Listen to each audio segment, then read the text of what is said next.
GunVenture is brought to you by Smith & Wesson, Ruger, and Nosler. Everyone gets geared up, and Jeremy is told that crew members in yellow shirts are out of play. Consider them to be invisible. He is to enter the gun store to shop for shotgun ammunition. Hey bud, this is the one you called about, the 6226. Hey bud, thanks for coming out for the sale today. I'll be with you in just a second. Find what you're looking for yet? Yeah, you can go ahead and check it out here. So it's a pretty nice gun, you know. It's been a pretty popular gun lately. What kind of action's that? It's a double action, single action. So first round out of the gun's the long, heavy trigger with all follow-up shots with a short and light trigger press. I like that. It shoots good? Yeah, it actually does shoot pretty well. Yeah. I think I'll take that. Awesome, bud. Let me get you the paperwork real quick. Go on. No, I said I'll take take it. No, give me that. No, I said I'll take my it. gun, dude. That's mine. Give me my gun back. Whoa, whoa, whoa, you can have it. You can have it.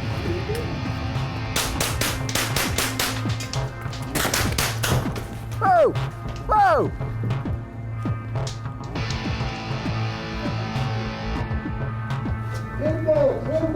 In there.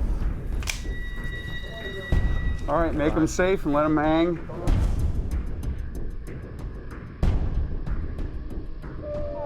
And what happened there?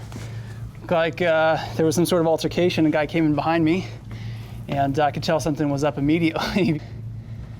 So who did you shoot? What happened? I didn't even see what happened. I mean, it happened so fast. Yeah, well, there was an altercation going on here between, it looked like, the clerk and a customer. I saw that. It looked like the customer was grabbing a gun from the clerk. The customer was pulling the gun. He immediately drew a weapon.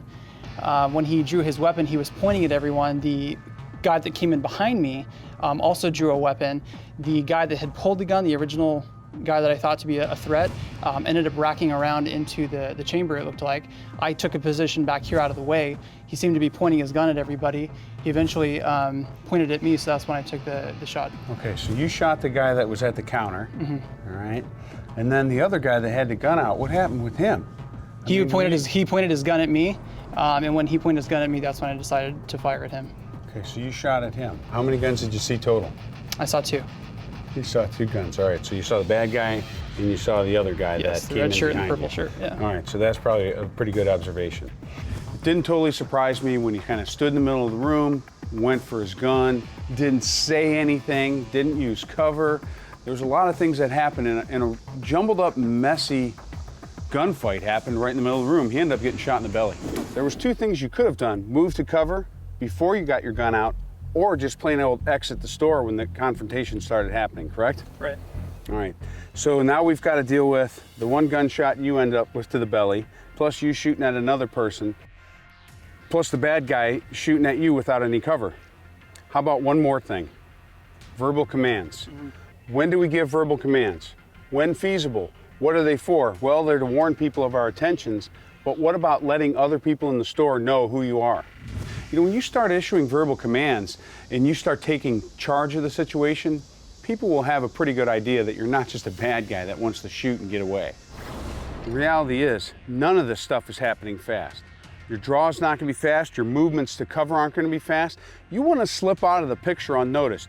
But if you stand here and this guy catches something like this, like you throw your hands up like that, out of his peripheral, what do you think he's going to do? He's going to notice me. He's probably going to notice you. I don't think he really noticed you until he turned to leave the store. So the argument ensues. Let's start moving. Holy moly, we're not even moving for our gun yet. We're going to get in behind cover. You get in behind there. Gun comes out. Drop the gun! Threat! Boom, boom!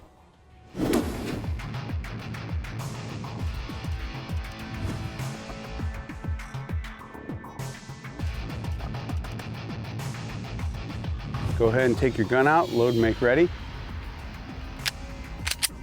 All right, and holster, and cover it back up. So we're standing here, we're waiting for something at the counter, and the altercation ensues. As things start getting loud and crazy, you start thinking, oh man, I gotta get out of here. I don't want him to see me. My gun comes out, I get around cover.